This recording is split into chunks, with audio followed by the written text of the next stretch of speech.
한 주 동안 쏟아진 칼럼들 중 인상적인 글들 쑥쑥 골라드리는 코너.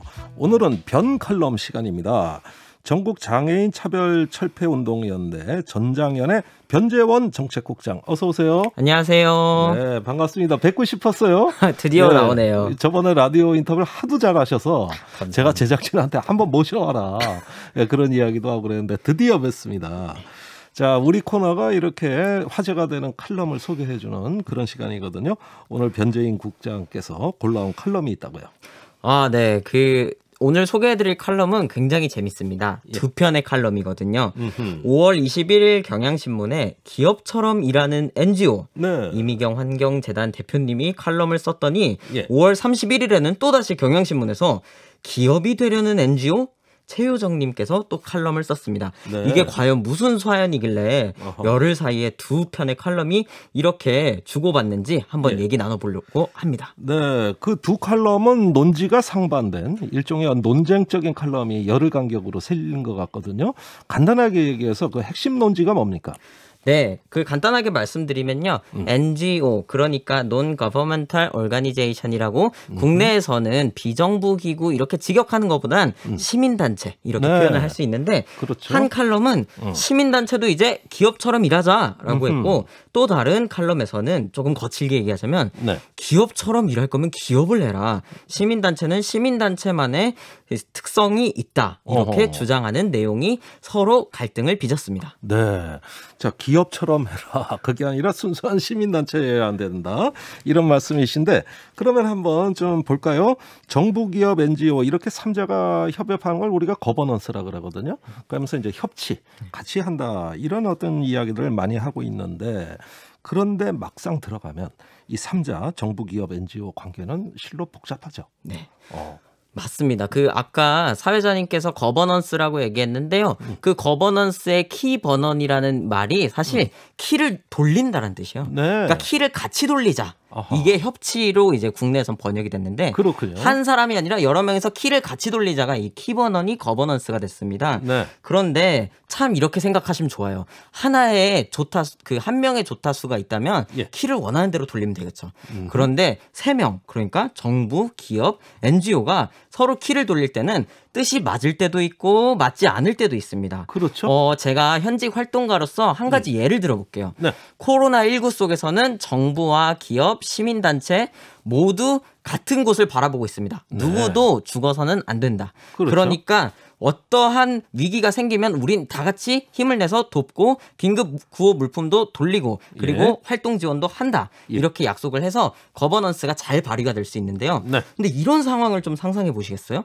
예를 들면 장애인은 지금 최저임금에서 제외가 되고 있는데 자, 최저임금 적용 제외 이제 풀어보자 이러면 기업과 시민단체가 동상이몽을 할 수밖에 없습니다. 네. 기업의 입장에서는 그랬다가는 이거 손익이 남지 않을 것 같은데 싶고, 장애인의 경우에는 왜 우리만 최저임금 못 받냐, 우리도 받게 해달라라고 할 수 있겠죠. 그리고 또 다른 사례에는 저상버스 설치 이제 해보자라고 얘기를 한다면 정부의 입장에서는 근데 이게 예산이 너무 많이 들 것 같은데 라고 하는 입장이 있고, 장애인의 입장에서는 나도 저상버스 꼭 타고 싶다라고 얘기를 할 수 있습니다. 그러니까 거버넌스라는 것은요, 같은 곳을 바라보고 있을 때는 이렇게 협치가 잘 이루어지는가 하면 또 서로가 다른 곳을 바라보고 있을 때는 또 동상이몽의 관계가 나타나기도 한다. 이렇게 말씀드릴 수 있을 것 같아요. 네, 이래서 복잡한 관계라고 말씀을 하시는 거예요. 네. 자, 그러면 어떤 관계가 바람직한가? 그거는 칼럼을 통해서 한번 살펴보기로 하겠습니다. 먼저 첫 번째 칼럼, 기업처럼 일하는 NGO. 이 필자가 19년 전 환경운동연합 사무실을 첫 출근하던 것으로부터 이야기가 시작됩니다. 네, 당시 이미경 환경재단 대표님의 그 칼럼에 따르면 제가 한번 인용해서 읽어보겠습니다. 네. 그날 쟁쟁한 환경운동가들 앞에서 21세기의 기업은 NGO처럼, NGO는 기업처럼 일해야 한다라고 피터 드러커의 말을 인용하며 자기소개를 했다. 기대했던 박수 대신 분위기는 쎄했다. 알고 보니 당시엔 환경단체와 기업이 한 테이블에서 뭔가를 도모한다는 것이 불가능했다. 그럼에도 불구하고 신생조직으로서 환경재단 이사진은 기업들은 생산활동에 환경자원을 사용하며 오염원을 배출하고 있는 주체로서 문제 해결을 동참해야 한다고 판단했고 환경 경영과 그린 CSR을 주도해 왔다라고 소개하시면서 이제 우리도 이런 것들을 본받아서 기업처럼 일하는 NGO가 되어야 한다라는 논조의 칼럼을 기고해 주셨습니다. 네. 자, 그러면은 쭉 읽어 주셨는데 여기서 기업처럼 일한다는 말의 뜻을 다시 한번 되짚어 주시겠습니까?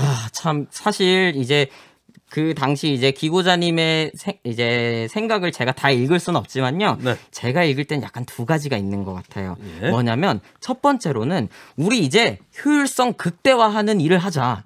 네, 그리고 두 번째로는 우리 이제 수익을 통해 이윤을 창출하고 지속 가능한 경영을 하자.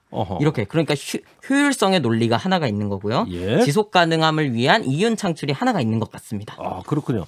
원래 피터 드러커가 NGO에 대한 어떤 경영 전략을 네. 또 저술을 하면서 실제 했던 얘기 같아요. 네, 맞죠. NGO도 이젠 경영이라는 거죠. 맞습니다. 그래서 네. 원래는 마케팅학으로 더 유명하긴 한데 근데 이제 비영리 단체의 경영이라는 책도 쓰셨죠. 그래서 네. 실제로 이러한 어떤 NGO가 보다 효율적으로 활동할 수 있도록 관련된 교과서를 쓰시기도 했었습니다. 네, 알겠습니다. NGO를 기업과 같은 경영의 관점에서 볼 것이냐 아니냐. 여기서 이제 논점이 확실해져요. 자, 두 번째 칼럼.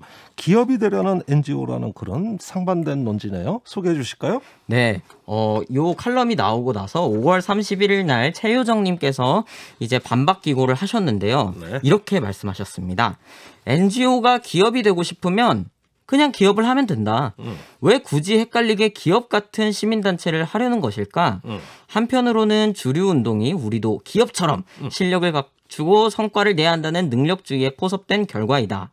다른 한편으로는 사업가로 돈도 벌고 운동가로 명예도 얻고 둘 다 갖고 싶기 때문이다. 착한 기업가, 능력 있는 운동가는 그렇게 하나가 된다. 그런 경력을 쌓아 기업이나 정부 요직으로 자리를 옮기는 게 시민운동의 오늘날 경로처럼 되었다. 지금까지 그 경로를 착실히 만들어 온 이들, 그런 운동을 후배들에게까지 전수하고 시민사회를 정부와 기업의 중간관리 인력풀로 만들어버린 이들에게 계속 운동의 대표성을 부여해도 되는 걸까?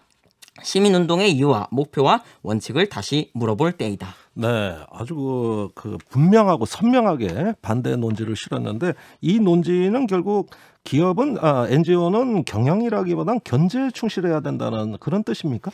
네, 그렇게 볼 수 있을 것 같아요. 그러니까 최효정님의 말씀에서의 가장 핵심은 시민단체는 기업과 정부를 연결해주거나 아니면 수익을 창출하는 것이 중요한 게 아니라 아까 사회자께서 말씀해주신 것처럼 우리의 본질적인 목적은 견제이고 예. 세상에서 드러나지 않는 문제들을 지속적으로 드러나게 하는 것들 예. 그것에 보다 충실해야 된다. 그래서 기업이 되려고 하거든 정말 그냥 기업을 하면 된다. 이렇게 알겠습니다. 주장을 하는 것입니다. 자, 이렇게 상반된 두 개의 논지가 실제로 우리 시민사회단체 내부에도 있습니까? 엄청나게 큰 논쟁거리죠. 사실 예. 이렇게 생각해 보시면 어떨까요? 저는 지금 장애 인권 운동을 하고 있는 시민단체에 있는데요. 장애 인권 운동 이렇게 들으면 한 두 가지 정도가 떠오를 수 있습니다. 첫 번째는 복지관 같은 모델. 네. 요거는 뭐냐면요. 이제 정부에서 어떤 자원을 받고 나면 재분배를 하는 거예요. 시민분들께 이런 프로그램이 있습니다. 이런 사업이 있습니다. 해서 예. 사업을 많이 여는 게 있고요. 예. 그리고 저희 같이 저는 전국 장애인 차별철폐연대라고 이제 욕도 많이 먹고 탈도 많은 단체인데 여기는 갑자기 이제 지하철을 막더니 지하철에도 장애인이 타고 싶다, 버스를 타고 싶다라고 이야기하는 사회에 계속적인 문제를 제기하는 단체가 있는 거죠. 예. 그런데 중요한 딜레마가 하나 있습니다. 무엇이냐면요. 재분배를 하면서 문제 제기까지 그렇게 둘 다 취할 수는 없다는 점입니다. 그러니까 더 간단히 말씀드리자면요. 예. 정부로부터 돈은 받고 예. 그리고 정부를 비판하고 이렇게 두 가지를 한다는 것이 현실적으로 불가능합니다.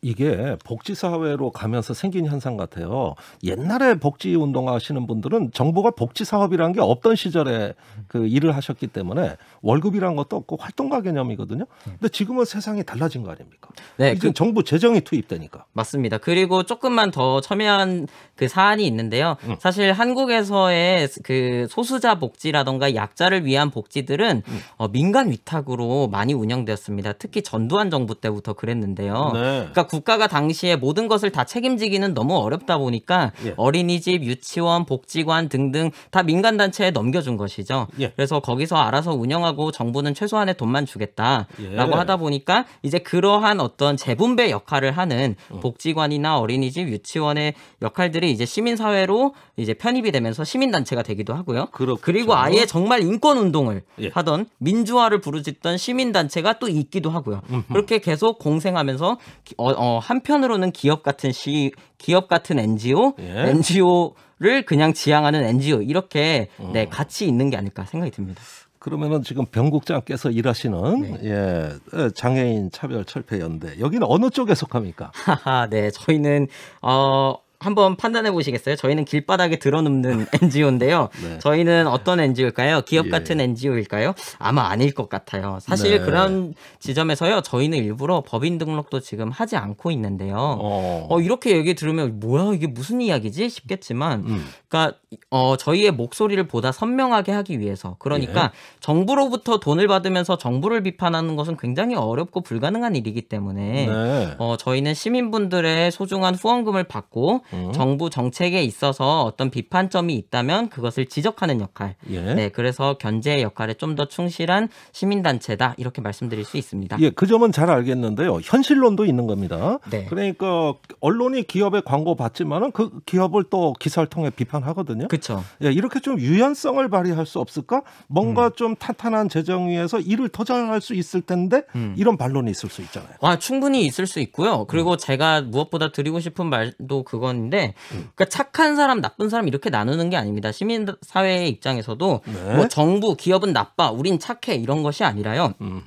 보다 본질적으로 목표에 충실하려고 하면 그 이해관계부터 정리할 필요가 있다는 것입니다. 네. 그래서 당연히 사회자께서 말씀해 주신 것처럼 기업의 돈을 받고 기업을 비판할 수 있죠. 예. 정부의 돈을 받고 정부를 비판할 수 있죠. 예. 그런데 이 관계라는 것은요. 참 역사적으로 계속 끌고 가고 있고 그리고 조직의 구성원이 누가 되느냐에 따라서 이 지속적인 관계 속에서 그 당초의 취지가 흐려지기도 합니다. 네, 위험이 있군요. 네, 그래서 위험성이 있는 거죠. 제일 좋은 것은 사안별로 뭉치고 흩어지고 계속 그 유연성을 갖는 것이겠지만 네. 제가 생각할 때 그런 유연성은 어쩌면 서로의 역할이 분명할 때 예. 생기는 것이지 서로가 모호할 때 생기는 유연성은 아니라고 생각합니다. 네. 그리고 또 하나만 말씀드리면요. 장애인 차별금지법 그리고 교통약자를 위한 이동편의 증진법 이 법안을 다 마련할 때 저희가 장애인 차별금지법은 당시에 경영자 총연맹 그 경총에서 예. 굉장히 큰 반대를 했었고요.